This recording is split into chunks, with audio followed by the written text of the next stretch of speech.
Ready to roll? Let's get into it.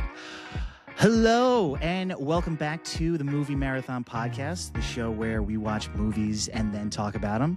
I'm Dixon, your master of ceremonies for this episode, and I'm joined by my playing partners today, Gabe and Eric.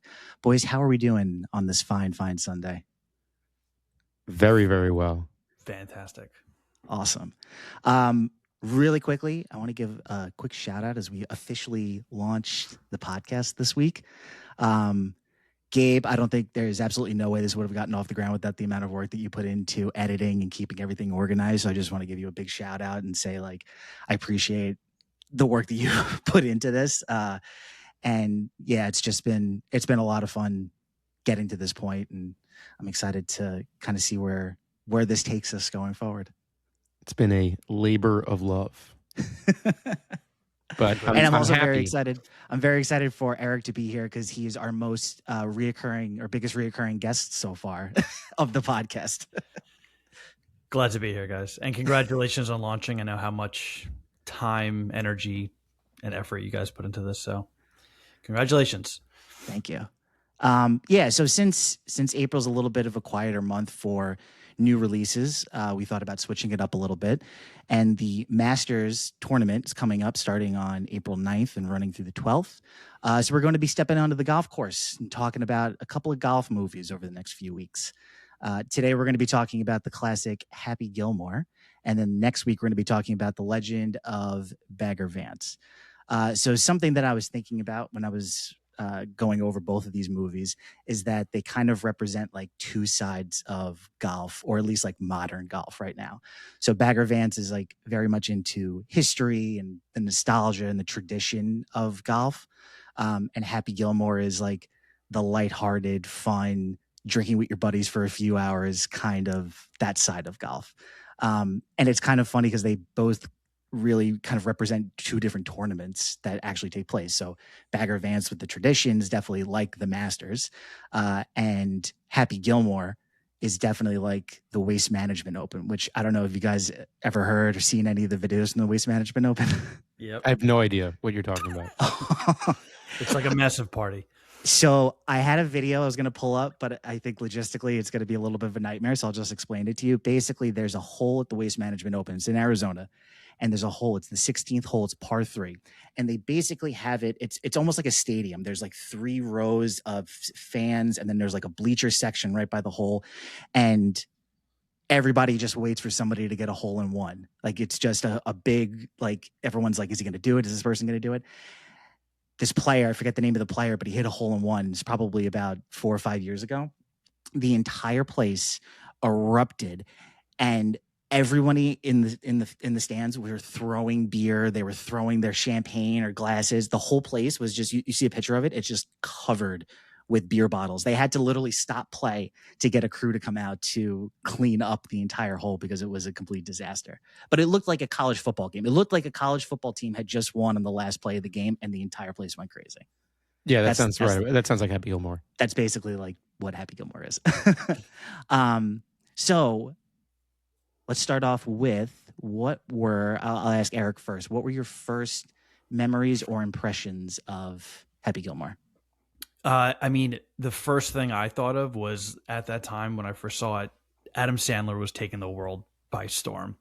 And I think I had first seen Billy Madison, and then it was like, oh, then you got to check this movie out. And then Wedding Singer, and then Big Daddy, and but Happy Gilmore, I think, was like number 2 for me. Like the second Adam Sandler. I think it was his second like release, right? Because Billy Madison was first. I think he was in some other like super movies too, but like that was his second major movie that he was starring in. And yeah, he was like about to set himself up as one of the most successful like movie careers of all time, and that was number 2. But the movie still like has the same vibes as it did back then. Like it's a total bro movie that holds up. It's hilarious and so stupid. Definitely. Gabe, what about you? I think I saw Happy Gilmore first. I totally agree with you. The 1-2 punch of Billy Madison, Happy Gilmore is kind of what established his comedy style and career. And I think there were maybe some offbeat ones like Going Overboard, which I've actually never seen that preceded those, but it really is. It's Billy Madison and Happy, and everyone kind of has their preference. I think I prefer Billy Madison, but I saw Happy Gilmore first, I believe. I believe Happy Gilmore's like my first real intro into Adam Sandler. And maybe I had seen I think Big Daddy might be my favorite of the bunch, but there's also the Waterboy in there, which is also just ridiculous when you rewatch that. And yeah, Happy Gilmore, I believe, is more or less my first. And we had it. There's one specific scene that I always remember, and I'll call it out when we talk about it later. But we had it like recorded on a VHS when you used to just record tapes like from TV. So that was always a movie that we would watch, and it was just one of the poorly recorded, badly recorded movies. And one scene would always get very loud for some reason. I don't know if it worked like this. I don't even remember, but if we made the TV louder or something in that moment, but it always got much louder at that scene. Even when I watch it now, I'm like, my body's trained like Pavlov's dog. I'm like ready to perk up. So for all the viewers, what scene was it? Do you remember? I was gonna save it for later. So sorry. Okay. Yeah, save it for when we go through the plot. It's fine. It's the scene when Grandma's talking to Ben Stiller, and she goes, good. "My fingers hurt." So on that line, it went boo. It was as if like it exploded. I was like, "My fingers hurt," and your fingers hurt. So yeah, I love Happy Gilmore. I think I like Billy Madison actually better, but who doesn't love these movies? They're unbelievable. And they establish the Adam Sandler like Chalamet kind of vibe. Absolutely, yeah. I think I'm pretty sure I saw Happy Gilmore first and then Billy Madison, but I definitely saw them both around the same time. And yeah, they were just classic. Like, especially as a kid, I feel like his antics were amplified. When you're watching it at that age. But yeah, they were both hilarious movies, definitely stuff that I rewatched multiple times. Like between those two, I'd probably just lean a little bit towards Happy Gilmore, but Billy Madison is definitely on par with it. Would either of you or would both of you consider yourselves golf fans, and would you say that impacts one way or the other your viewing experience of this movie? I'll start with Eric. I am not a golf fan, Dixon. I've golfed with you before. And, yep. I'm completely like, I could take it or leave it. But golf has no impact whatsoever on my I guess enjoyment of watching Happy Gilmore. Gabriel. I am not a golf fan either. I've golfed with you, Dixon, before. Poorly. Pretty much same exact answer as Eric. I'm neutral on golf. I have no positives or negatives. I've done it before, and I don't particularly dislike it, but I don't particularly love it. It's more of a social activity. So yeah, does not affect my viewing of Happy Gilmore in any way, but I've never seen Bagger Vance. So for the listeners, stay tuned for next week because you'll actually get my first take on that. But also I want to add, neither was Happy Gilmore, right? That's the kind of very much like Happy himself. Yeah, I love hockey. He was a hockey player. I mean, I am definitely a golf fan.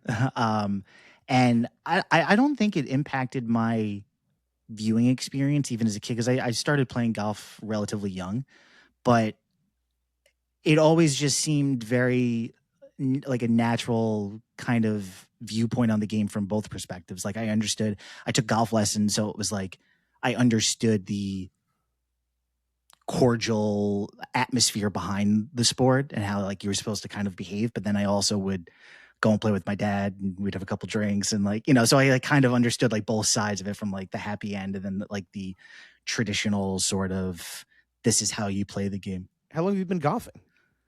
I started golfing, oh my God, it was probably like 7, 8, something like that. Yeah, pretty young. Yeah, I took lessons. I was actually in like tournaments, and then when we moved, I stopped playing and kind of lost the swing after that. I've still been looking for it ever since. But yeah, I've been playing for a while. I've always loved the game. Always, I wish I could play more. If I go out once or twice a year, that's great. I would love to go out more away, like every weekend if I could. But yeah, I love the sport, but I don't think it changed the, perception of the sport in the way they portrayed it in the movie, at least.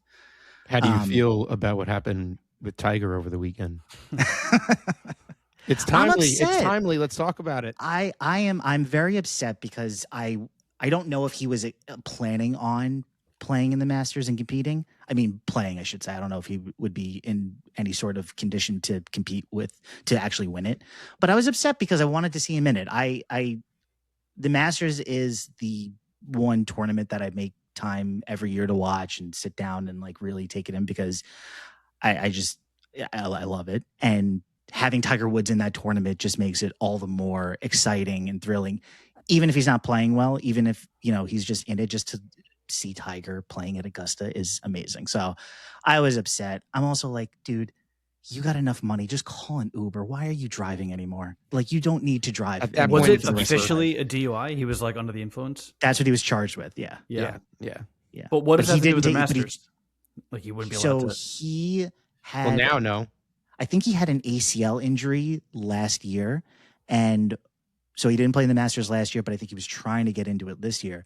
And he started this league. It's called, I think it's called TGL. It's basically an indoor golf. So they have the largest golf simulator in the world, and they play, like, you drive into the simulator and then there's a hole and you basically can chip or putt in the hole, and the ground like moves to like different, there's like different contours and all this stuff. So he was playing in that. And he was in the semifinal or getting into the championship, or he was in the championship, and he missed this like 4-foot putt, and you could tell he was like really pissed about it.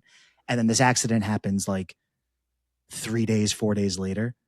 So like, I don't know if it was because he was upset about it, if he was already like taking painkiller or whatever he was doing, and he just happened to get into this accident. But I think the intention was he was playing in this indoor golf league to prepare himself to play in the Masters. So the fact that he got into this car accident and he got charged with DUI probably means he's not going to play. Who knows? I mean, what does the DUI have to do with him not, like, the Masters won't allow him now? Probably not. I don't know. I don't know if there's anything really. The Masters is it's technically a PGA sponsored event. So the PGA Tour has like a bunch of different events, and the Masters is one of them. So I don't know if they have any specific rules around. There was a guy, Scotty Scheffler. He was arrested and detained the morning of. But he did nothing wrong, Scotty. He didn't do anything wrong. Yeah, but I'm saying he was arrested and played that day, and it's not like he had to go to court. I don't think he went to court. He definitely got booked and has a mugshot. But yes, he didn't do anything wrong, so that's definitely a different situation altogether. But who knows what's going to happen? I mean, we have 2 weeks, basically, less than 2 weeks, so they have to make a decision before. And he was in Happy Gilmore too. Who was? Scotty Scheffler. Yeah. No, Scotty Scheffler. In two. Oh, he's in two. Oh, I did not see two. What? Yeah. It's so bad. What kind of golf fan are you? The person I was supposed to watched it without me. So now I'm just being an ass about it, not watching it. Yeah, it's all right. You're actually saving yourself, because it's probably one of the worst movies I've ever seen. I want to talk about it a little bit here, but I'd never rewatched it. I've only seen it once, so I don't have much to say other than I hated Happy Gilmore too. So bad. You can talk about it if you want. I'll try. Coming from someone who likes Hubie Halloween, I hated Happy Gilmore too. I could definitely enjoy horrible, shitty Adam Sandler comedy. It's a good time, but Happy Gilmore 2, other than the fact that it was just a cameo fest, the choices made were so absurd. I could spoil it for you, Dixon. I'm gonna watch it at some point, but I'm not that worried about it. We're on the Happy Gilmore podcast. You didn't see it. They kill his wife. They kill his wife off for like no reason. It makes Virginia? no sense. Yeah. It makes, she's like back, and they kill her in like the first like 20 minutes, like the inciting incident. How does she die again? He kills her, right? It's something ridiculous. Yeah, something ridiculous like that. Oh, it's like the same thing with like Chubbs and his dad in the first one. Like he does something that like causes their death. I thought she got hit in the head with a golf ball or something. It's something stupid. I mean, I did block a lot of the movie out. Because me too. I just remember it just being like cameos coming in and out, and he has like kids, and he's like has to play golf again, and it's awful. And Shooter's in it, but it's like not the same. I knew Shooter was in it, and there's so many like golfer like cameos, Dixon. Like I'm shocked you haven't seen it. I mean, I as knew invested about a as you decent are. amount of them. I knew. I was that, wondering about this though when watching Happy Gilmore. Are there just a bunch of golf cameos in the original Happy Gilmore, and I just don't know because I don't know any of those people are? So there are not as many as two, or at least it sounds like there are. Two's two. ridiculous. We'll get into them. I got a whole section about that. But yeah, there are some golf cameos in it. Last question. Does this movie feel old to you guys? I know we all watched it when we were kids. It came out in 1996. Does it feel like it aged relatively well watching it now again in 2026? It definitely has a 90s vibe for sure. But the comedy, I think, is the same as Adam Sandler comedies. Like, his comedy didn't really progress. Like, and I don't mean that offensively. Like, no. I think like he just nailed it. He just nailed it, you know, from very early on in his career. And like the jokes just pretty much stayed the same. And if you have a new Adam Sandler movie coming out now, like, you know what to expect. It's going to be the same Happy Gilmore fucking jokes.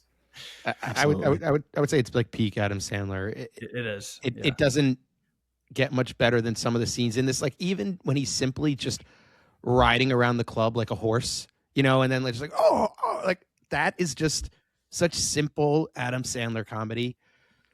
So I would say it feels older, but it's aged incredibly well. Everything pretty much still holds up. And we're in a world of a post-woke world, wherever we are now, but we're in a world where people are like not sensitive, and Happy Gilmore doesn't even like it, like raises past all of that, and it's like its own thing. So age very well.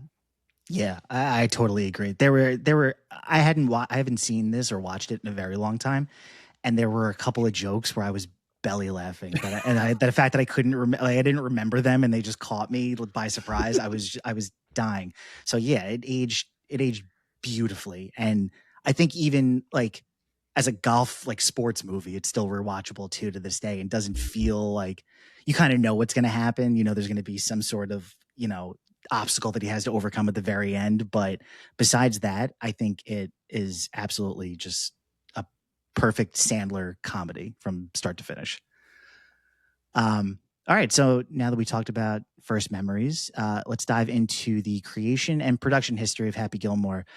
Should we meet at the ninth hole at 9? 9 at 9. 9 at 9. All right. So Adam Sandler had just come off Billy Madison, which was his first movie, and it proved that his chaotic style of humor could actually carry a full movie. So Sandler had started working on Happy Gilmore with his co-writer, longtime friend, and fellow SNL alum, Tim Hurley.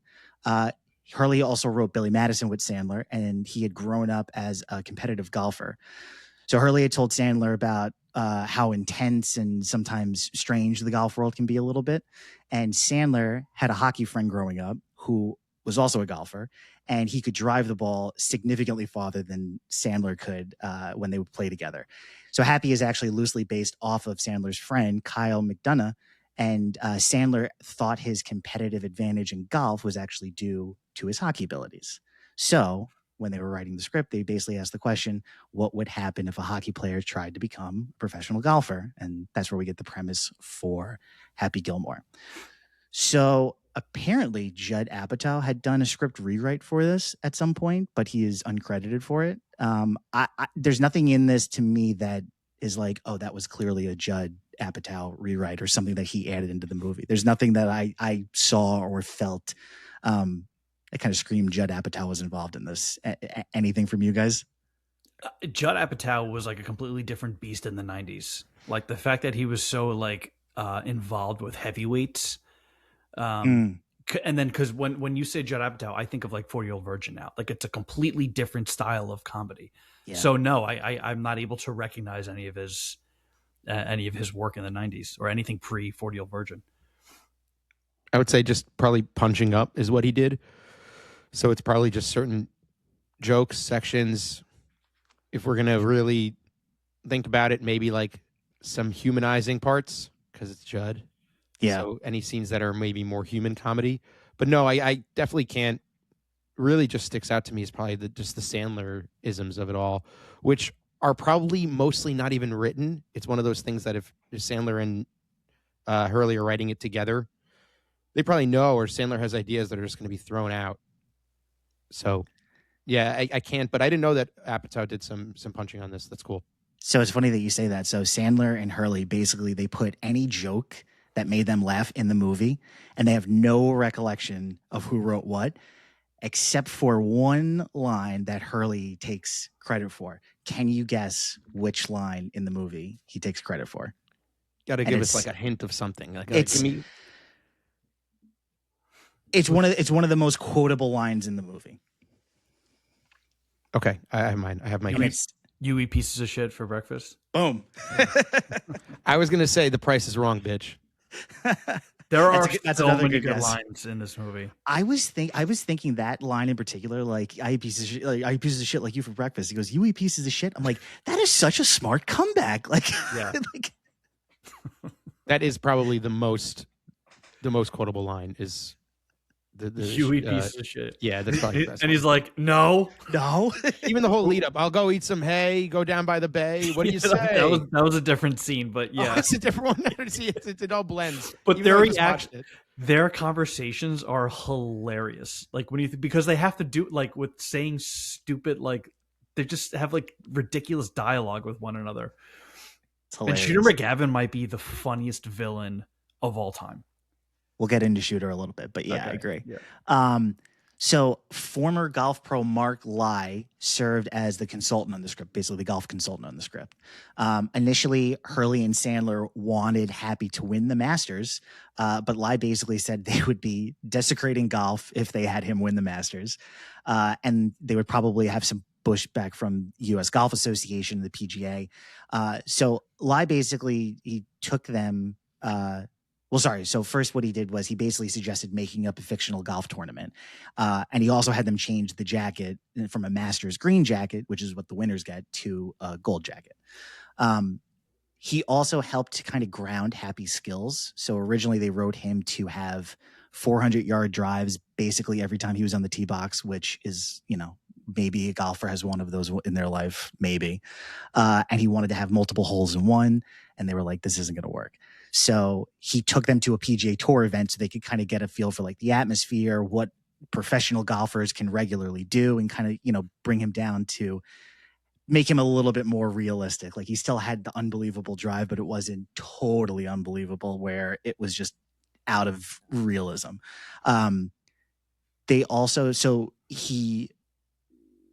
The only weakness originally was supposed to be Happy's temper and just him being pissed off all the time and getting mad at everybody so easily. But Lai said that every pro golfer has a weakness in their game, at least one weakness. So they had to make Happy actually have a weakness in his playing abilities. So that's how they made him a terrible putter. That was like his one thing he had to overcome as a golfer, which I feel like everybody that plays the game has that one thing, quote unquote, that if they were just a little bit better at, they'd be a good golfer. So this movie is directed by Dennis Dugan. He actually had tried to cast Sandler in an earlier movie before Billy Madison, but the producers didn't want Sandler, or they didn't let Dugan bring on Sandler because he wasn't well known at the time. So when Dugan met with Sandler to direct Happy Gilmore, Sandler had remembered him and he said, "You're the guy that wanted to give me that part. I don't need to know anything else. I want to work with you." And Dugan was hired as the director. He would go on to direct several Adam Sandler movies, including Big Daddy, Benchwarmers, I Now Pronounce You Chuck and Larry, Don't Mess with the Zohan, and the Grown Ups movies, which, those got progressively worse, I would say, as you listed them. I don't know. Zohan is amazing. I don't know. If you and Anthony love Zohan. You guys can quote it all the time. It is so funny. I didn't even know Sandler was in Benchwarmers. I knew it was a Happy Madison movie, but I didn't think he was in it. Is he in it? Mm. Was he like a you can do it guy or something? He probably was. Yeah. So funny. I love that there was a stretch of like 8 years that was just what was happening. Yeah. Just, you can do it. And Rob Schneider started that character. Yeah. Sandler did it in like The Animal or something. We could do a Sandler binge, honestly. That would be fun. Oh yeah. So they brought in a lot of different experts on the sports side to help this movie feel realistic. Do you think of this movie more as a sports movie, a comedy, or a kind of like a perfect blend between the two? Straight comedy for me. Yeah, me too. Yeah. It's I not would so agree. it's not so sporty where like true sports movies are centered around the game. I feel like there's not a lot of sports comedies centered around the game, unless I'm missing something that's very obvious. The one movie The Longest Yard, I would say, is more that's definitely more of a, yeah, you're right about that. a Sandler movie. Yeah, I forgot about that one. But like when I think like what do we compare Happy Gilmore to? Like the first movie that I think of is Caddyshack, which is arguably, like they say, one of the best comedies of all time. So the balls that Sandler and his co-writer had to write a golf comedy only 15 years after Yeah. Caddyshack, that I wouldn't do that. Like That's ballsy. you don't want to touch that. And it holds up and it compares, which is unbelievable because it's a completely different style of comedy. I guess it does have like the SNL legacy behind it, but that's like really the only similarities. It's funny that you mentioned Caddyshack because Dix and I were talking about it. Originally, this was a 3-parter, and then we eliminated one episode, and we were choosing between Happy Gilmore and Caddyshack because we wanted a comedy to balance with Bagger Vance. Mm-hmm. And we chose Happy Gilmore probably just because we all prefer it more. We're 90s kids. But Caddyshack would have been the other obvious choice to cover. And there are other golf movies obviously out there, but Caddyshack was the other one. And even when we talked to, I think, Phil about it, Phil was like, "Oh, you guys are ditching Caddyshack?" Like we're Happy Gilmore guys. Yeah. It's funny too because there was an article that I saw that Sandler said that Caddyshack was obviously a huge influence in this movie when they were working on it, which you're not going to work on a golf comedy and not take influence from Caddyshack. But like you said, the SNL connection is there. It's, you know, it's still a golf comedy, but it's in its own wheelhouse, and it's its own sort of jokes, and it's its own sort of humor, and it's not trying to be like take. Caddyshack. Yeah, it has its exactly. own personality. Yeah, which is probably why it works. You know, I would say this is more of an Adam Sandler movie, and then Caddyshack is like a golf movie or a golf comedy or a sports comedy. But this is just his own canon. Mm-hmm. Totally. He does a lot of sports movies. He does. So one of the reasons why this movie works so well is the casting. So Happy Gilmore is obviously played by Adam Sandler. And he said the character was actually partially inspired by his own temper of playing sports as a kid. You know, and like you said, he loves sports. He's done a ton of sports movies, Longest Yards, Waterboy. I mean, if you want to kind of include Uncut Gems in that category, not exactly a sports movie, but sports coded. So obviously they're important to him. So that's why he kind of wrote in his own temper with, you know, the way he played sports as a kid into the role. Young Happy is played by Donnie McMillan. He didn't really do anything after this, but he plays young Happy in those scenes in the beginning of the movie. Next on the casting list, we have Shooter McGavin, played by Christopher McDonald. A couple of his previous roles include Thelma and Louise, Quiz Show, and he was in Requiem for a Dream. He was the game show host. But this is arguably what he's most known for. Like, people would see him, and I always remember the story of, I forget where I heard it, probably somewhere on the internet, but this guy ran into Shooter at a bar. I told you the story. You told me this story? I mean, maybe it's, see, this is funny because I didn't know if I was going to bring up this story because I don't know if it's like a fake story that I heard that people like an urban legend. Yes, that people just pass around, and I was hesitant, but we could talk. I mean, do you want to talk about it? No. You tell the story. Okay, so memory's a funny thing because I probably am. Who knows what I'm making up now? But the story goes that my brother's friend or someone that my brother knows saw Christopher McDonald at a bar, and went up to him and was like, "Oh, Shooter, like, it's so good to see you. Like, oh, I love Happy Gilmore." And he was like a complete asshole to him. He was like, "Oh, it's just a movie, man. Like, you know, get over it." Something like that. And something happens, but they separate for a bit. And then essentially McDonald does something later and they make eye contact, and he does like the shooter move and, you know, redeems himself and was kind of in on the joke, was just screwing with him the whole time. Now, at this point, it probably is bullshit. Who the hell knows? I saw my brother today. I should have asked him, but yeah, I hope it's true. I pray it's true. It's like those stories you hear about the celebrities or those copy pastas. You ever seen the ones about like the celebrity where they ran him into them and they were like really mean? You know what I'm talking about? No. now I can't read it, but they go around and like every time a celebrity gets popular, it's like I ran into Michael B. Jordan and I asked him this stuff and he was like, and it was like really, I can't quote it, but some internet people will know what I'm talking about. So I don't know if this is a IRL copy pasta or what it is, but that is the Christopher McDonald shooter story. I love that story. I hope it's true also.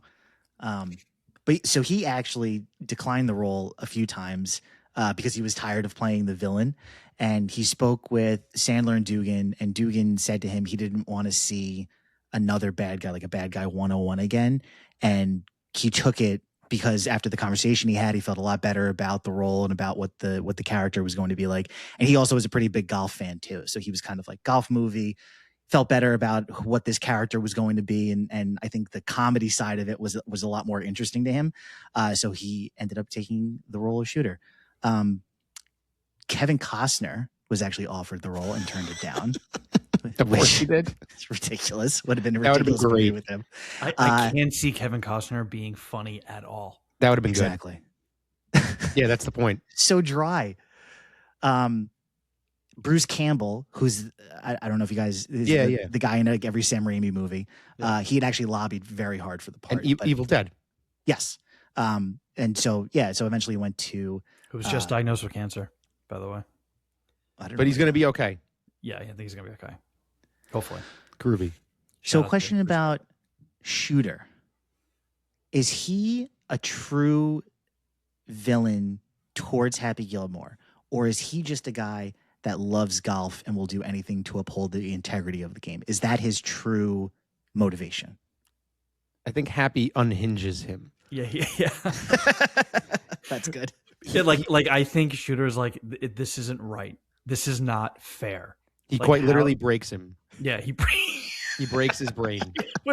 which is such a funny concept.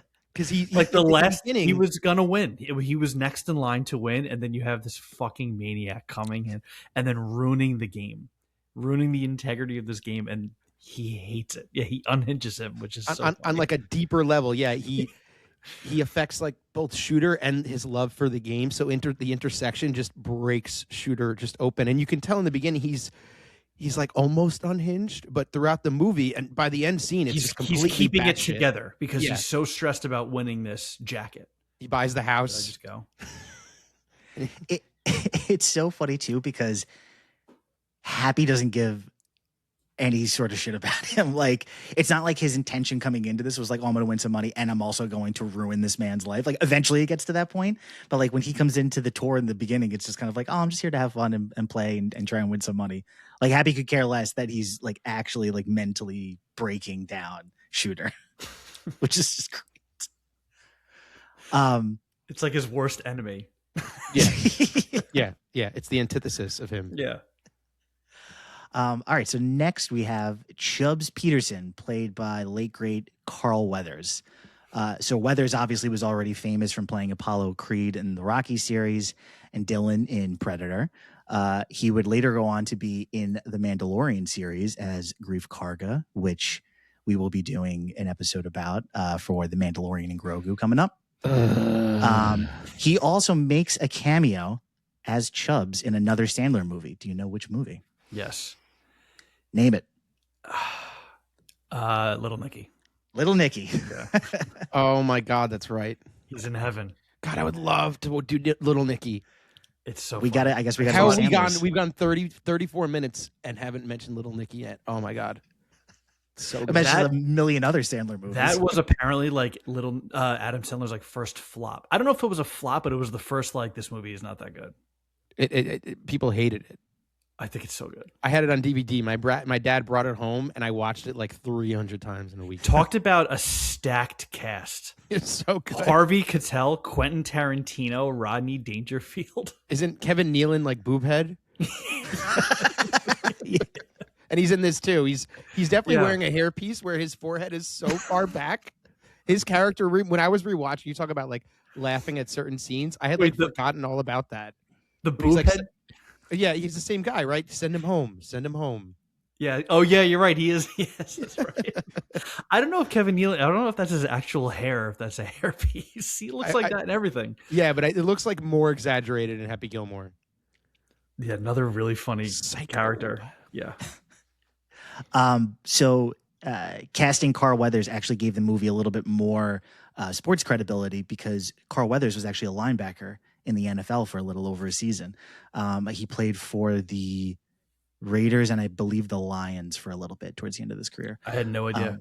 Yeah. Yeah. So there's actually one of the lines in the movie where when Chubbs is trying to convince Happy to like work with him and learn the game, Chubbs says, or Happy says to him, was like, why don't you play a real sport? And he goes like football or something. And that's kind of like a nod to Carl Weathers having been playing football before.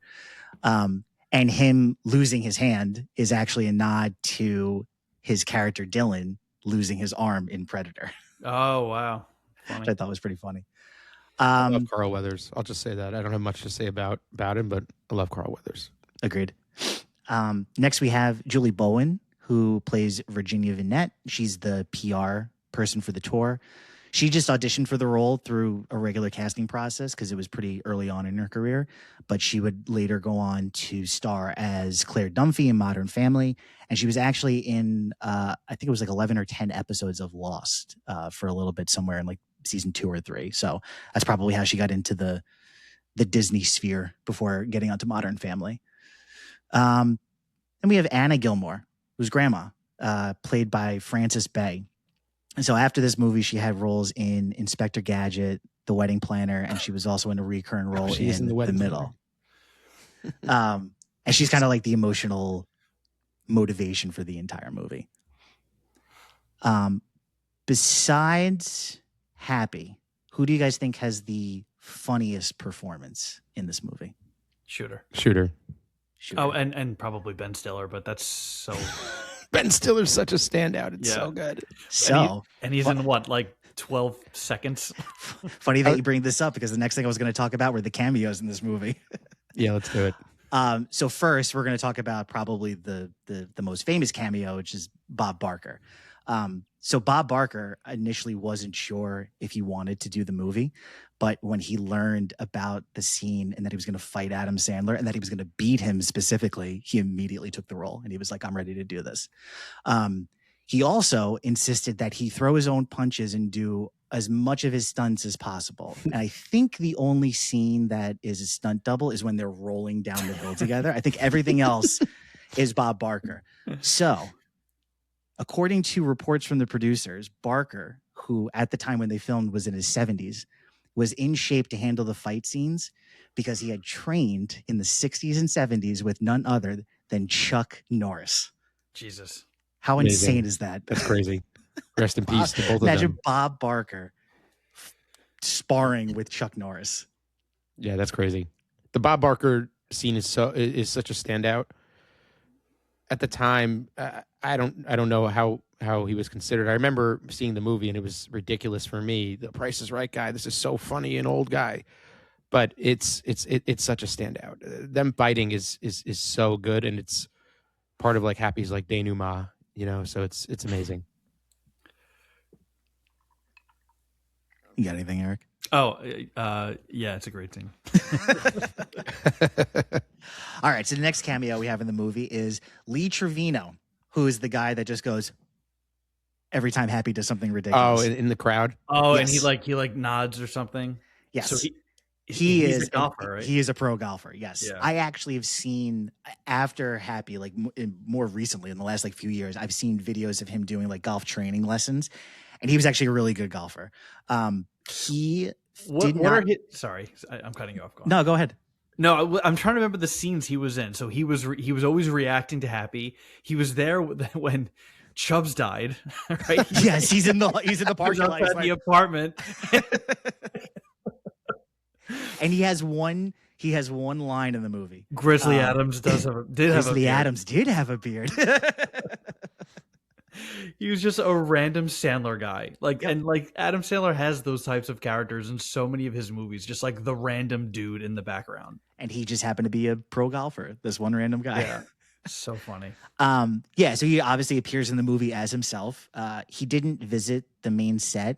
He actually shot all the scenes on a golf course in Florida because he was playing in tournaments at the time. So to accommodate his schedule, they were able to make it look like he was actually... Wait, all his scenes are shot like second cam? Yeah. Like, second year. That's so funny. Why were they so adamant about Such an him being in the unnecessary movie? budgetary move. Like, all right, everyone just go shoot for 3 days with this guy. Just going.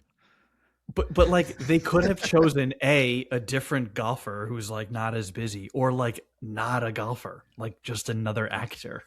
Well, I think they wanted to get some golfers Get that in there. cameo, yeah. Yeah, to get the cameos and Hysterical. To Gabe's point, it's such like an unnecessary. But you also got to think a lot of basically every one of his scenes except for the Chubbs one is on a golf course. So they could have done that in a day, just gone to different holes and changed his outfit in each one, you know?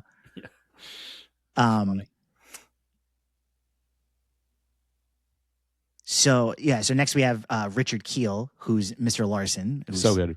Happy's former boss. So Sandler picked him specifically for this part because of his stature as, the towering villain. And he plays Jaws in the James Bond series. Yeah. So he was actually in a car accident in 1992 and suffered from issues with balance. So he needed to use either a cane or a scooter to get around. So to make accommodations for him, the filmmakers shot most of his scenes from the waist up. And he's obviously either leaning on somebody or like using something to support himself. The scene where he chases Shooter and he goes, "I believe that jacket belongs to Mr. Gilmore," and he goes after him. So poorly shot. They put him in a dolly and they just pushed him with the crowd, and it was just him just going like this with his arms, and that's how they were able to get around his injury in that scene. It looks like that. Like you could tell he's not. He's just the way. It looks like he's being suspended and not actually running. I would say the only scene that looks worse than that in a major motion picture is The Irishman, when De Niro's kicking that guy outside the store. Yeah. So good. Like the Bob Barker scene is like better than that. Yeah, significantly. All right, so next cameo we have is Vern Lundquist, who's the sportscaster, who's actually a legendary sports broadcaster he's announced games across every major sports. Sandler wanted him to be the main announcer for all the golf events.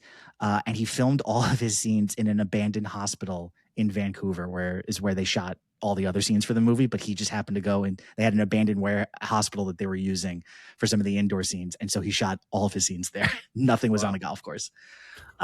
He actually, said in an interview in 2016, he still gets a monthly check from the Screen Actors Guild for his appearance in this movie for $34. So racking it in. And then we have Ben Stiller, who's actually uncredited in this movie. His character's name is just Hal L, which you see on his name tag. And basically he just got in the role because he was friends with Sandler and they needed somebody in this role. And they actually filmed a lot more scenes that were cut than just the few lines that actually ended up making it into the movie. He's amazing. Such a standout and probably one of the best cameos in movies. It's so good. It's amazing. and even at the mental asylum, when there's like that other lady that keeps on appearing, she's like, "No, help me, Mister.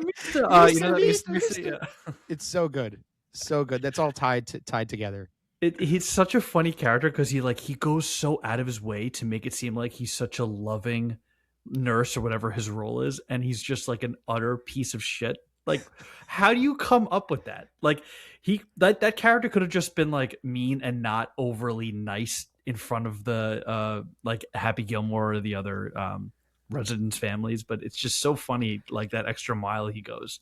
Like, he doesn't even take the $1. He's like, "I'll take care of it for free." He's like, "Don't you worry about that. Don't you worry." Yeah. How well known was Ben Stiller before that movie? Like, I don't think he even did much. That's a good question. I don't know. Like, is that even considered a cameo? It's definitely a cameo. I mean, he was uncredited, but there was like the Ben Stiller show and other stuff. I forgot about preceding that. But I don't know. I'm trying to remember what his first big Ben Stiller. What was the movie with Cameron Diaz? Was that before this? Oh, something about Mary. I feel Mary. like would have been like 99, which would have obviously been after this. I think that was like 97, 98. That's I think his first big one. And then Meet the Parents was 99, and even Zoolander was like 2001 or 2000. Oh, 2001, yeah. So he was right on the cusp of like major success. Yeah. Next cameo that we have is Joe Flaherty, who plays Donald Floyd, who's the heckler in those scenes where he's just Jackass. yelling, "You will not make this part." Jackass. The amount of times that I've said that, just in general, like not even on the golf course, is ridiculous. Sandler had actually seen Flaherty and watched him growing up on SCTV, and he was a huge fan. And they were writing this role, and Sandler called him up and asked for him to be in the movie. Do you know who else was in SCTV? I was actually reading about this over the weekend. Who? John Candy, Martin Short, Rick Moranis. Sorry, what is SCTV? It was like the Canadian SNL. Oh, okay. Jim Carrey was on that, right? He was in Living Color. Oh, right. Okay. Yeah. And then Catherine O'Hara, Eugene Levy, and there's one other, and that person that you mentioned, Flaherty. There was one other person I can't think, but that was the core. That's a crazy group. Isn't that unbelievable? It's like rivals, like old SNL. Yeah, that's exactly what it did. That's pretty unbelievable. So next, really quickly, we're just going to get into some of the filming locations. So this movie is technically set across a few PGA Tour events, but basically all of it was filmed in British Columbia. So one of the golf courses used was Pitt Meadows at the Swanee-Set Bay Resort and Country Club, and this was the primary golf course that was used in the film. Most of the tournament scenes were shot there, and the course actually now embraces its connection to the movie, and you can come and take a tour of the course and go to the specific holes and say, this is where Happy hit the 400-yard hole-in-one. This is where he threw or where he dove into the water to go get the ball in that one scene. So, yeah, they're all about the Happy Gilmore vibe there. The other course was the Furry Creek. Nice As name. I'm saying this, I'm like, it's a ridiculous name. Furry Creek Golf and Country Club. And a lot of the scenic shots were there. So there's a couple of shots where you see the drive and the ball just goes like into the trees. There's like a mountain of trees behind him, and the ball just kind of like soars underneath that. Most of those shots were shot at Furry Creek Golf and Country Club. And then British Columbia too. British Columbia, yep. It definitely looked like Pacific Northwest. Yeah. And that's kind of the thing too. So all the neighborhood and street scenes were also filmed in the Vancouver area. And Vancouver was commonly used in the 90s as a stand-in for a lot of American locations because it has a very versatile landscape, so they can make it look like a lot of different areas and very Americana, especially in the 90s. They had a very well-built film infrastructure up there, so it was easy for a company to come up and film whatever kind of scenes they wanted. And of course, they were getting tax incentives to come and do it at that time. So that's why a lot of those scenes were filmed up there.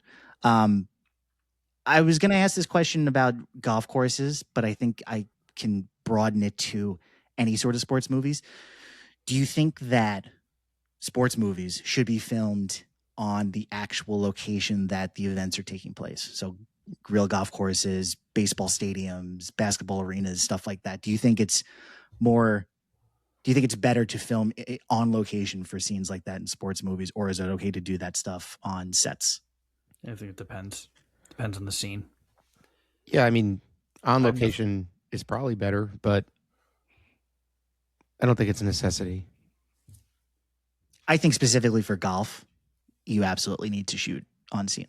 Yeah, that makes sense. Golf specifically.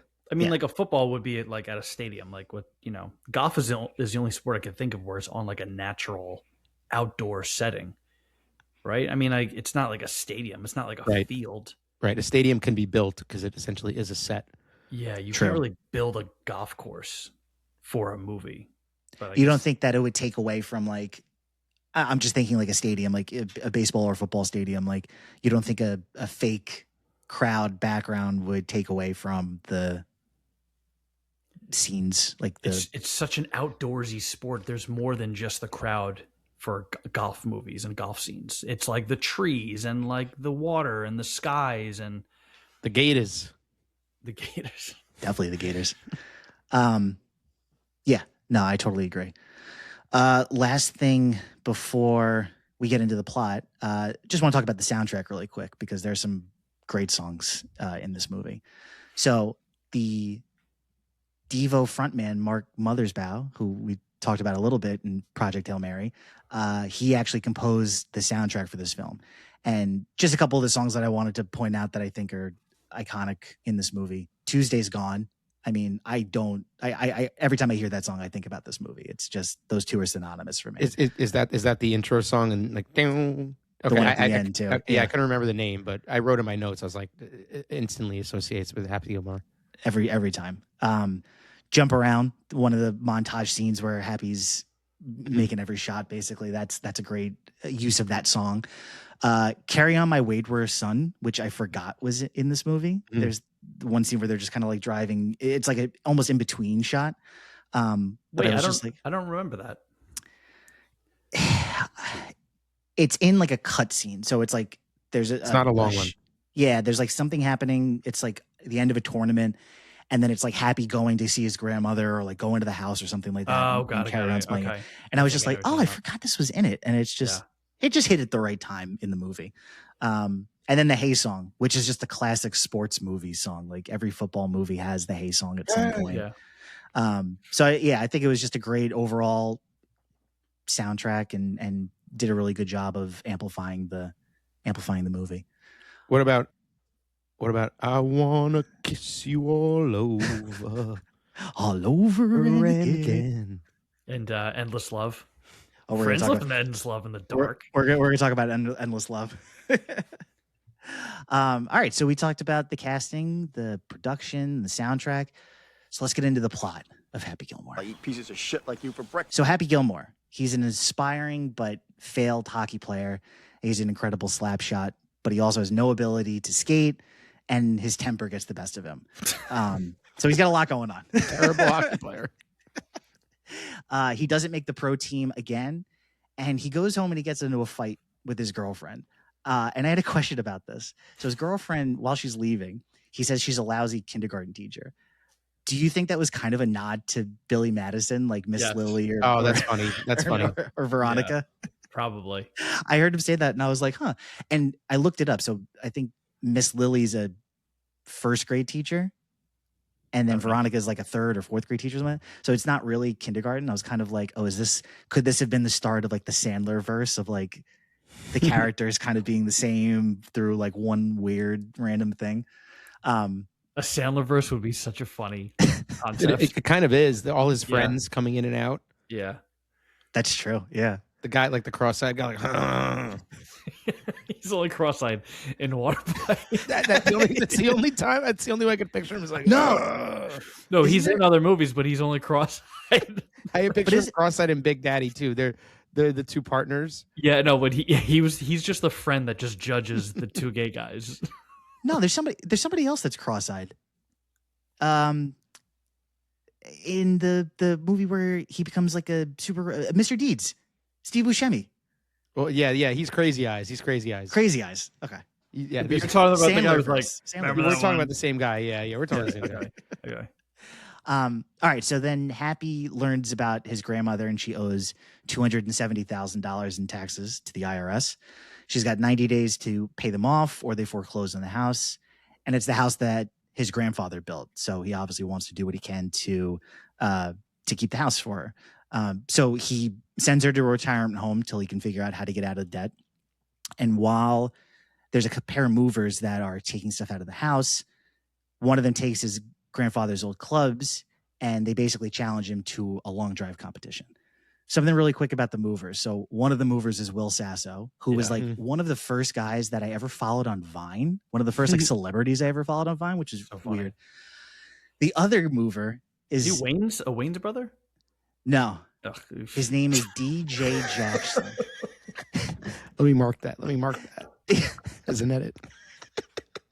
Ooh. Yeesh. Save it in post. So the other mover, his name is the actor's name is DJ Jackson, and there's another movie that I recognized him in. As soon as I saw this, or as soon as I was rewatching this, I was like, I remember that guy. He was in Scary Movie 3. That's why. Do you remember? Do you remember the scene? No, but that's probably. I'm laughing. Yeah, because of her. So you can leave that in. You can probably leave that. Now in. we're gonna leave it. The scene is where Anna Faris's character is trying to get the Jeremy Piven to talk about the Oh my God, that scene is so funny. And they're like fighting over the teleprompter. And so this guy, he plays the janitor, DJ Jackson, he plays the janitor. And he goes up and he goes, I've been hitting it with Johnson's wife for the last 3 months. Know what I'm saying? She likes like. Gabe, I sent you that scene. I think you and Anthony like a few months ago. Dude, Scary Movie 3 is the best crying. one. It's so so by far. funny. By far. We're gonna do Scary Movie for the listeners before 6 comes out, so stay tuned for June for that. We're going my through God. all. Yeah, I of can't wait for that one. So they do this long drive competition between the three of them, and Happy realizes he can hit the ball basically almost as far as anybody alive, and he's got a very, very unique swing. So Sandler actually came up with the swing as kind of a combination between a slap shot in hockey and a golf swing. So it's kind of like mirroring both of those sports together. Question for you guys. Do you think under USGA and PGA rules, Happy Gilmore's swing is legal? I'm gonna say yes. I'm gonna say no because they clearly aren't cool. They won't even let that guy like use the green jackets. So I'm gonna say no. The answer is yes. I had Wow. a feeling, just because why would you have asked that question? The swing is legal. There's no restrictions against taking a run or walk approach to the ball. The only requirement is the club must strike the ball in a single momentary motion rather than a push or a scoop. So yes, you could technically do it. And I looked it up. It's on average, people that have tried the Happy Gilmore swing get about 30 to 40 more yards of distance on their shots, Wow. but their accuracy is absolutely off. Like the what you're getting in distance, you're losing in accuracy, basically. So that's why a lot of people don't do it. But it is legal. What sound effect do they use when he hits it? Is it a jet? It sounds like I haven't heard about that. It's They do definitely it? a jet. They do Yes. it like 500 times, like It's anytime like every he drive. swings, anytime.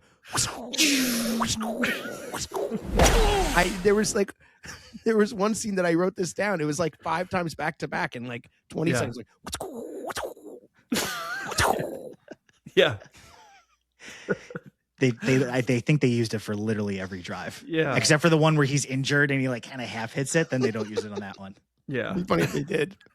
But it dies really quick. He's like, Choo! Yeah, so then Happy's like, I'm going to try and make some money off of this newfound talent that I have. So he goes to a golf range and he's trying to hustle other golfers by out driving them, basically. While he's doing that, he ends up impressing Chubbs. He kind of sees his drive and he's like, oh, there's something here. And the woman that Chubbs is coaching is like Awful. so god awful. Like, real good. Yeah. It's all in the hips. And she's like holding the club like she has like her hands are like 2 feet apart from each other.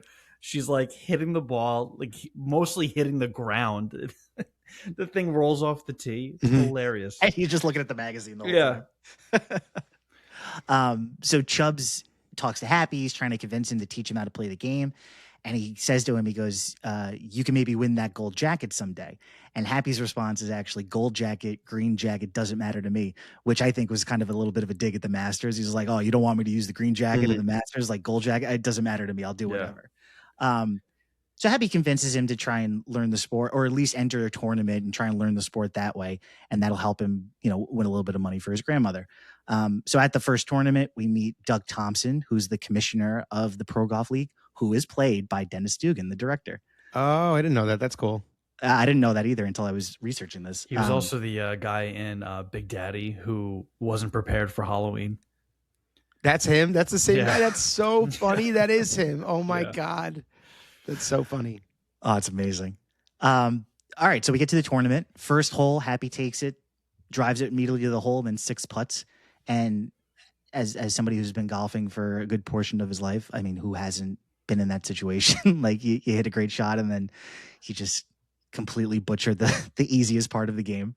And then the whole first tournament is just Happy antics. He's jumping around when Jump Around is playing during that montage. He dives into the water after his ball, which I've always wanted to do. Every time I hit a ball into the water, I'm like, let me just go in. Like, come on.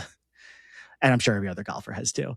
And on the last hole, he listens to Chubb and he just taps it in. Just tap it in. But one of the things I noticed is he picks the ball up out of the hole and then he steps on the hole when he's celebrating, which is like such a faux pas. Like I like cringe just thinking about it. Like it's I such didn't even a bad notice. thing. Yeah, I would have never known that. He jumped up and landed on it. And I was like, oh, the groundskeeper is gonna be so bad. But you could definitely see like Happy's aggressive style starting to kind of clash with the polite traditions of golf. And so that's going to start to kind of creep into Shooter, and he's starting to hear a little bit more about Happy. Then we get to the scene where the grandmother's at the retirement home. My fingers hurt. My scene. The response from Ben Stiller's character, well, now your back's going to hurt because you just pulled landscaping duty. So That was funny. one So that good. caught me off guard. And then like as he's like reprimanding her, he's like, "What are you doing, embarrassing me like that in front of Mr. Gilmore. Like, It's so good. he just flips. It's just a switch that he flips on and off. Yeah. So then Happy's going to the first real tournament. The other one was like basically a play-in to get to the tour. So this is his first real tournament. And he pulls into the parking lot, and this homeless guy is cleaning off the windshield. The homeless guy is played by Alan Covert, who's also a Sandler, reoccurring character. Grandma's boy. Grandma's boy. He has like plays, one line in the movie too. He plays. He's 10-second Tom in 50 First Dates. Yeah. Just like, hi, I'm Tom. Like, Yeah. Oh yeah. and so he ends up being his caddy in the movie. Then the first golfer that he plays against in the tournament is Kevin Nealon, who is also a SNL alum, and he's basically just trying to keep Happy in his before he gets to his calm place. He's just trying to keep him into like a happy vibe before the tournament goes. Then we get Lee Trevino's first head shake when Happy misses his first drive, and that's the signature move that we see throughout the whole movie. And they get to the last hole, and we get another great quote. Are you too good for your home ball? Like, why don't you just go to your home? Go to your home. At it. And that's where he really lets loose. Like the temper just goes all out, and he's on camera cursing, throwing people, and he's an absolute menace. But the tour, the commissioner of the tour, basically decides to keep him on as long as he can keep his temper together. That scene when he's just cursing on TV, and now I know it's Dennis Dugan is talking to Virginia, and he's like, he's off the tour, and the whole time is just Happy in the background, like bleep, bleep, bleep, Yeah. bleep. Like the joke goes on for way too long, where then it becomes funny again. It's so good. It's distracting for a portion in the middle, and then it's like, oh, he's still going. Really well Because done. like there's a quick moment when no one is talking, and you just see him on TV like, "Doot, doot, doot." Yeah, it's so good. It's so good. Yeah, yeah. And he throws the one guy like almost into the lake. Yeah. I remember that scene killed me when I was young. So funny. This movie came out in '96, but I didn't see it until I was like probably 9 or 10. Yeah. So I was like, I feel like we were all a little late because we definitely weren't 6 years old when we were watching Happy Gilmore. You got to think No. it came on TV before we saw it. So Yeah. probably like at least in a year or two. I remember it being on USA. That seems about right. Yeah. It's probably where I recorded it from. So do you guys think that if there was a golfer who was as good as Happy, or somebody who could keep up with the best golfers in the world, but his antics were as ridiculous as Happy's, do you think he would be able to play? 1,000%. Maybe now in today's world, yeah. 100%. So I think there's a reason why he could play. So there's the PGA Tour, and then there's also the Live Tour. I think he could play on Live Tour, no problem. That they're trying to be more Gilmore than Bagger Vance. So I could see him getting in on that tour. But the PGA, I could see them being like, no, you're not. You're a little too much for us. Liv is the Saudi one. Yes. At the end of the day, it's all about money. If he's bringing in viewers, that's all that matters. Like the movie, yeah. Yeah. Exactly. So his newfound fame has attracted, and I quote from Vern, the sports announcer, people of all different economic backgrounds, which I thought was a hilarious line to be like, there's a new kind of crowd coming to golf. Yeah. You could see Shooter definitely starting to become flustered with the people and starting to be like, what is he doing to the sport? So during this next tournament, Happy hits this shot into the alligator's mouth. Before when he's trying to get the ball out of the alligator's mouth, he looks up and he sees that there's the one eye, and he realizes that this is the gator that took Chubbs' hand. That is actually a real alligator with a real missing eye. Amazing. His name is Morris, and he retired to Colorado Gators Reptile Park in 2006 and passed away in 2025 at the ripe old age of 80. Wow, rest Like, in peace. Holy cow. Pretty nice, right? Retired, had like 20 something years of retirement, was chilling on nice little Colorado? place out in Colorado. What are there any alligators in British Columbia? Probably not. I wouldn't think so. So we get through this montage of Happy playing in all these tournaments. He's racking up smaller checks, but racking up checks every time he plays. And basically we get to a point where he's got 2 tournaments left before he'll have enough money to buy back the house. But then we get Shooter basically planning to try and get him kicked off of the tour. Before that, we get the scene where Happy takes Virginia on a friend's date, but it ends up being an actual date. They go skating. And this is what I wanted to talk about with Endless Love. The scene where they show the two of them skating and kissing, and then it slowly pans down and you see the Zamboni driver mouth singing Endless Love. Yeah. I was in tears. So funny.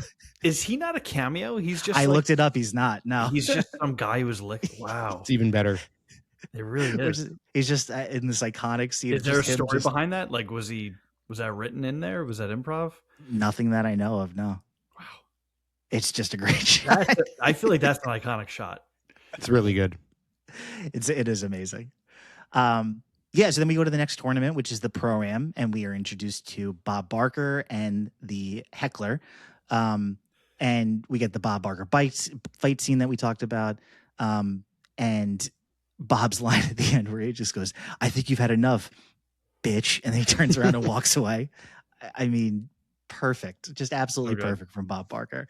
So Happy gets suspended and he is frustrated, and they go and they get a Subway sandwich, and he ends up getting a commercial with Subway, which gives him enough money to buy back the house.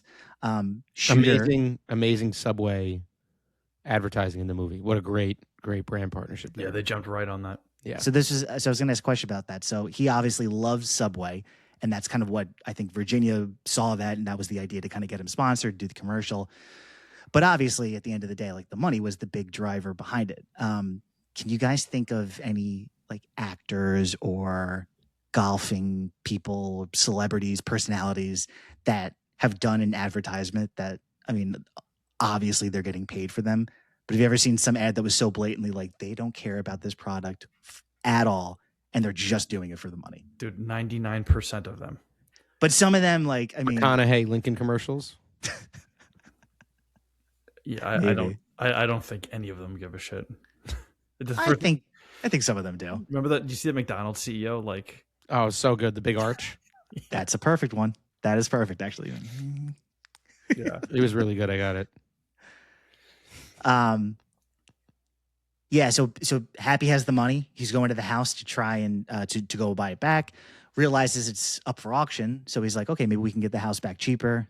Ends up not getting it back for cheaper. Shooter ends up buying the house. So Happy's like, what are we going to do about this? Shooter's like, if you win in the tournament, I'll give you the house.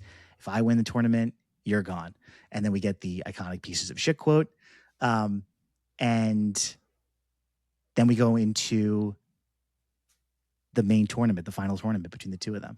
Before that, Happy realizes, he's like, I actually have to learn how to play this game. I don't actually know what I'm doing. So he goes back to Chubbs.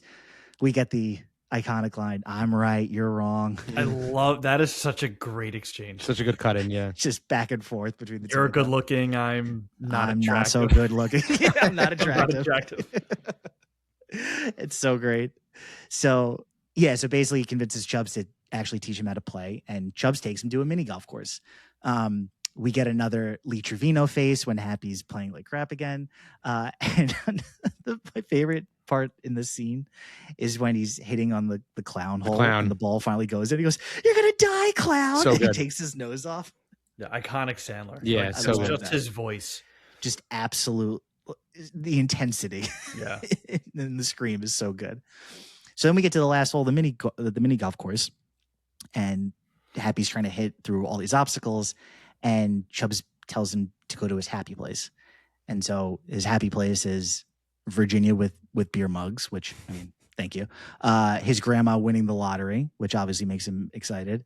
And he's able to relax and calm down and make the putt. So he finally realizes how to focus and calm himself down and do what he needs to do to actually putt like a pro. So they go back to his apartment, and as a gift, Chubbs gets Happy a hockey stick putter. And the NHL store actually sold these for a while after the movie came out. I think there's a couple still up on Amazon that you can buy, or on eBay that you can buy. But they sold them for like a few years after. So there were people that were actually playing golf with those putters. So then Happy gets Chubbs a gift, and it's the head of the alligator. Chubbs falls out of the window and dies. We get yet another Lee Trevino face. And then we get to the final tournament. So Happy and Shooter are paired together. And on the first hole, we get the scene of Happy actually making some putts, and he goes, "Oh, Happy learned how to putt." in iconic Sandler voice, I should say. And so they're doing a little bit of a montage for the first few holes. There's a shot where Happy putts and the ball goes past the hole and then slowly makes its way back down and then ends up in the hole. Like, it looks like a trick shot. Is it me in this age of like high definition TVs and like clearer screens? Am I the only? I saw like it looked line. like the grass was this all the way up. So it was they just lined it out. So it was like, all you got to do is hit the ball straight. I wasn't sure if it was just me. I think it's very obvious. I don't know if maybe as a kid I didn't realize it, and like now I am. But there's an exchange between Shooter and Happy when, like, I think it was like after the first hole or something, and I apologize if you're going to bring it up, but Shooter goes, I think what I'm going to do is when I win this, I'm going to dedicate my win to Chubbs' memory. And Happy's like, to hell with that, I'm playing for Chubbs' memory. And he goes, "Nuh-uh, I called this first." Yeah, it's so good. Nuh-uh. Such a kid back and forth. Very good. Nuh-uh. Very good. I said it first. Such an infuriating guy.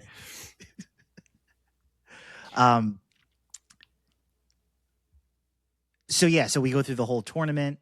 We get to the last day, and on the first hole, or before the first hole starts, Shooter calls the heckler again to come back for this tournament to try and get Happy thrown off a little bit, or to just throw him off his game.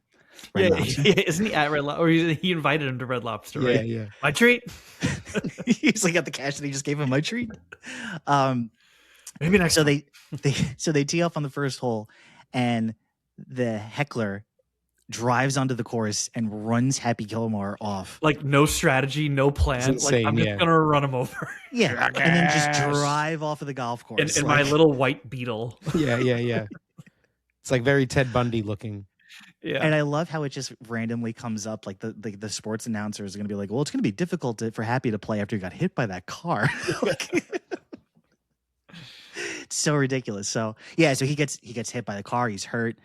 He's not playing well, and he hits a ball off near the water. It's like kind of near a tree. It's a bad shot. Tries to go to his happy place, and his happy place is basically just ruined by Shooter. And Kiss I appreciate mask, so good. I loved it. I was just gonna say the kiss mask from the beginning was amazing, and he just loses his shit.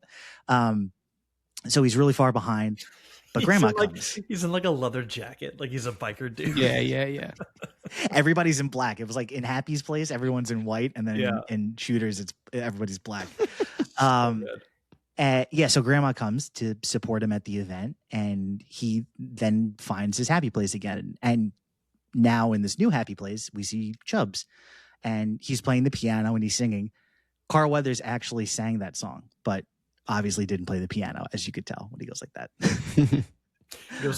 He goes, "Shut up, Happy." Yeah. Shut up. So Happy starts playing well again. And the more that Happy plays better, the more frustrated Shooter gets. And I think my favorite Shooter line of this whole movie is, "Damn you people, this is golf." And he's trying to get the beach ball at the golf. Go back to your stuck to the end of the putter. "Damn you people, this is golf." And then the best part is he makes the putt and he goes boom. Boom. It's like that anger. It's like you're happy that you did something, but you're so frustrated with getting there that it's just like overly emphasized. I thought that was so good. That's 10 out of 10 acting. 10 yeah. out of 10 acting. Yeah. So good. Absolutely amazing. All right, so we get to the last hole, and they are tied up.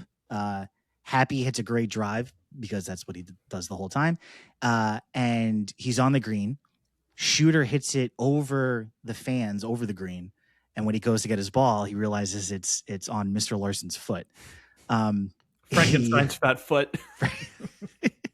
Play the ball So- into the eyes. He hits it off of his foot, and then he goes and he makes fun of Larson, and I think it's something about him being able to count, and he goes, "You can count on me waiting for you in the parking lot."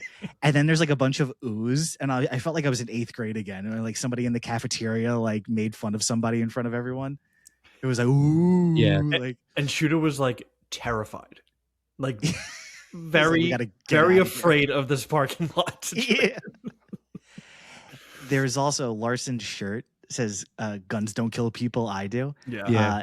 It's kind of a nod to his character in James Bond. There's a line where Bond says, "That's Jaws. He kills people." Oh, I Yeah. thought that was kind of pretty cool. That's call Jaws. to He it. kills people. There you go. Who was his boss? What was the which movie was that? Moonraker. And then Who he's was in Octopussy, I think.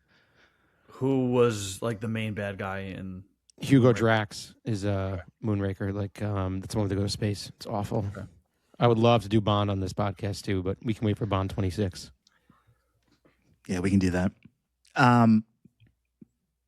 So Shooter, he hits the shot off of Larson's foot. He's got he's further away, so he's got to take his putt. Makes a long putt. So basically, Happy has a chance to win if he sinks his next putt. The TV tower, which is now being held up by the white beetle from the heckler, he drove it into the tower. It falls onto the green.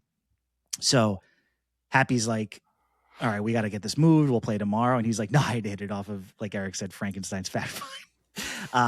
So Happy does a mini golf style shot, which is all practical. Like they built that whole thing and had the ball kind of move around. And Happy wins the tournament. And the commissioner goes to bring over the jacket. And then we get the scene where the crowd chases after Shooter after he grabs the jacket from the commissioner. And yeah, that's how the tournament ends. Last scene, we go back to the house with Happy, Virginia, Grandma, and Otto. They pop champagne, and we see, for some reason, Abraham Lincoln with the alligator and Chubbs. I couldn't find any particular reason why Abraham Lincoln is in the sky with them, other than it was just funny to have Abraham Lincoln up They there. just needed someone else. It was just random, I think. The alligator, I think, is actually hilarious to me. So The alligator's great. Yeah. Lincoln was like, "Oh, okay." Yeah, and that's the end of the movie. They all live happily ever after. They got the house back, and Well, they don't see Happy Gilmore too, but okay. Well, 10 out of 10 for number one. as far as this one ended, they ended up happily ever after. So when this movie came out, it was actually a box office hit. It made $41.2 million in 1996, which today would have been $85.9 million off of a $38 million budget. So did pretty good. Yeah. But more importantly than box office, it became an instant classic and is still a classic to this day. It's considered one of the best sports comedies ever, and it put Sandler on a run. He was already doing well with Billy Madison, but this kind of just launched him into his next wave of movies. The Waterboy, Big Daddy. I mean, we can name a million Adam Sandler movies, and people still reference this movie all the time, especially in golf circles and on the course, obviously. But it's brought up, like the jokes are brought up all the time, and it's a classic. How about I just go eat some hay? So yeah, now we'll get into our favorite Sandler movies. Top 3. In no particular order, I would say Happy Gilmore, Big Daddy, and The Wedding Singer. Gabe. Oh, it's so hard. It's so hard. Big Daddy, Billy Madison. Kill me if I say Little Nicky.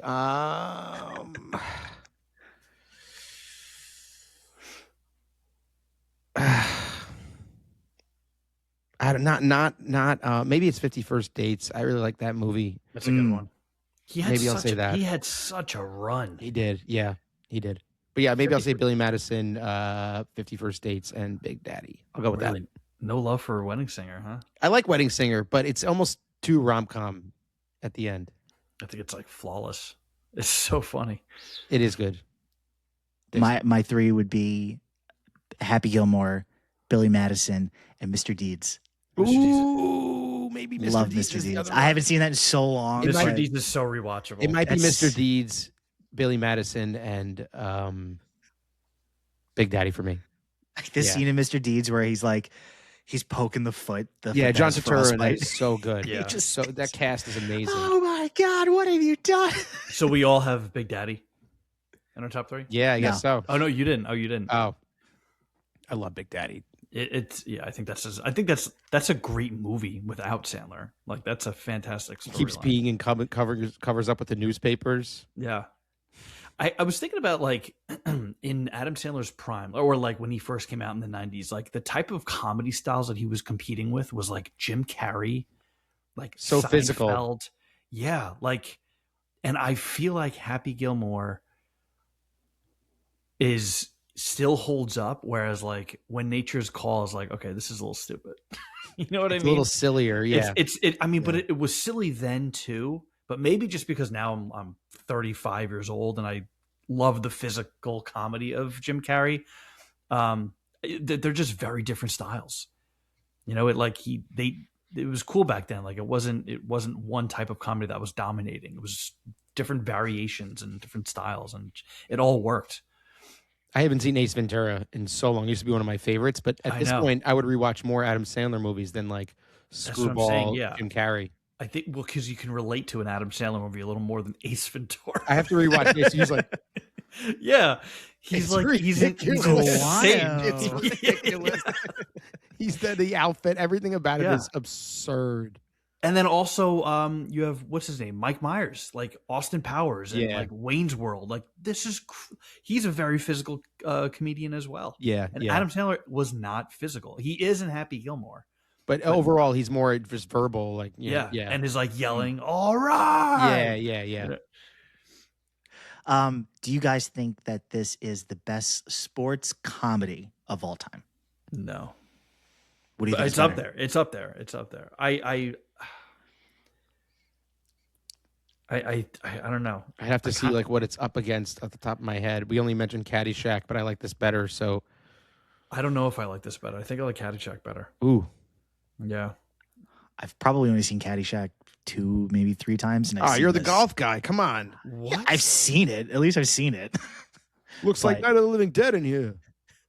That movie is amazing. The candy bar, the poop scene in the pools, Yeah.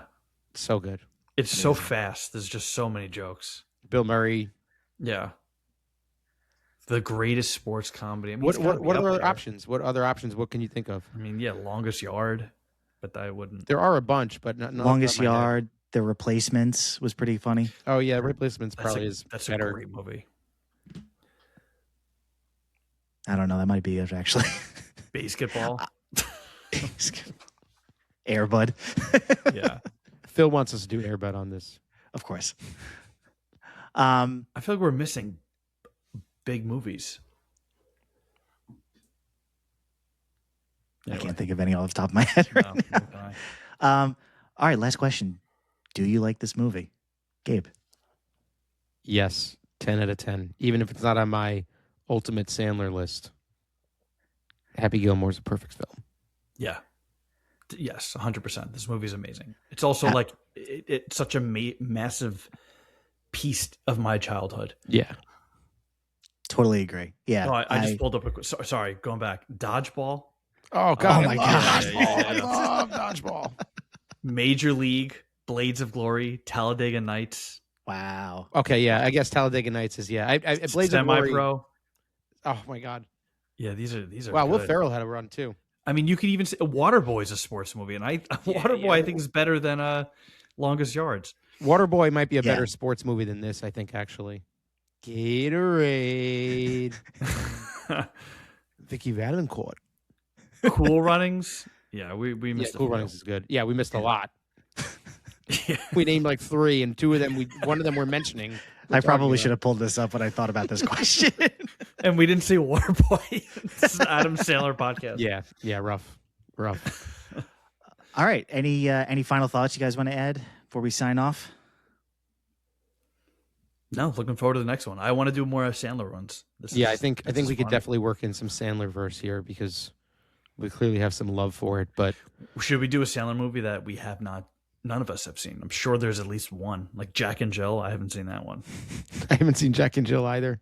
Nope, Oh, that no. might be it. That Well, might be there's it. a couple Netflix ones. The Do over and the Forgettable 7 or whatever it is. The yeah. The Ridiculous Six. Ridiculous 6. Yeah.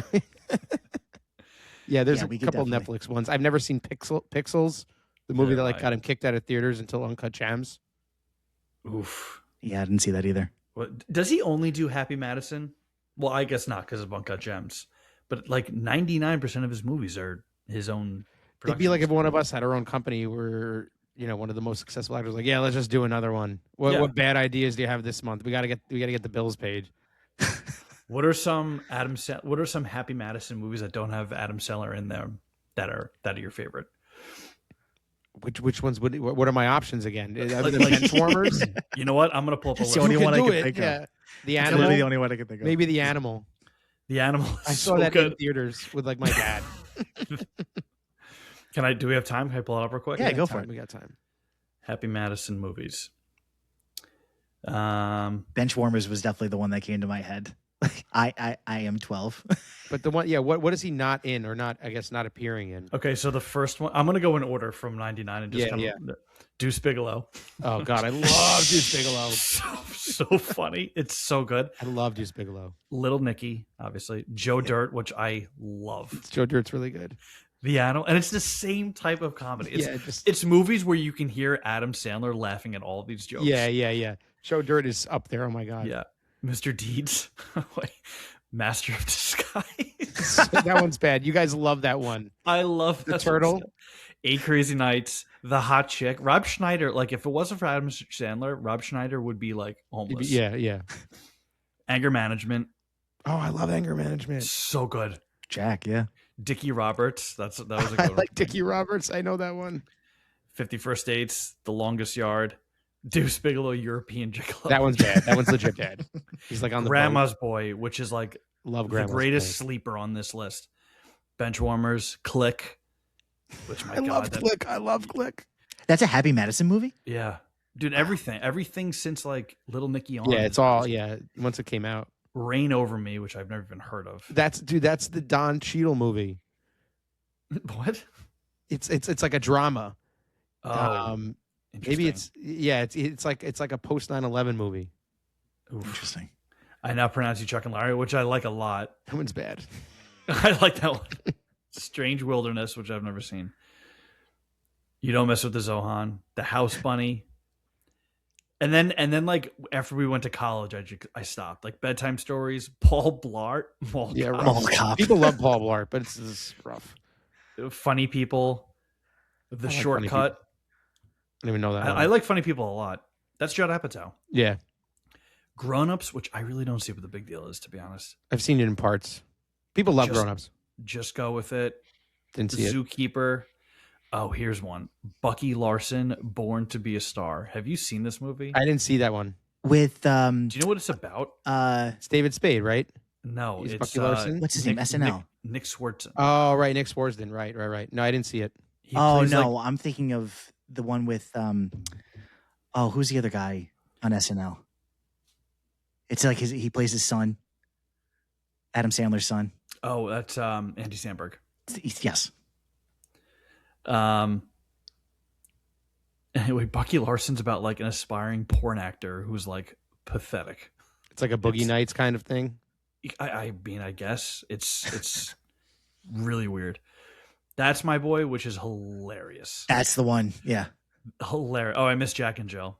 So Here bad. Comes the Boom, which I think is I never even heard of boxing. that. a boxing movie with Kevin James. Kevin James, yeah. UFC, I think, yeah. Yeah. Oh, UFC.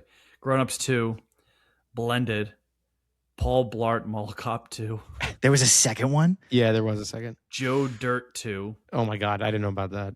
Pixels, and then he did his like Netflix thing. And then it's a like, Netflix run. Yeah, Ridiculous Six, The Do Over, Sandy Wexler, The Week of. we watched Sandy Wexler. We turned it off. I don't remember it.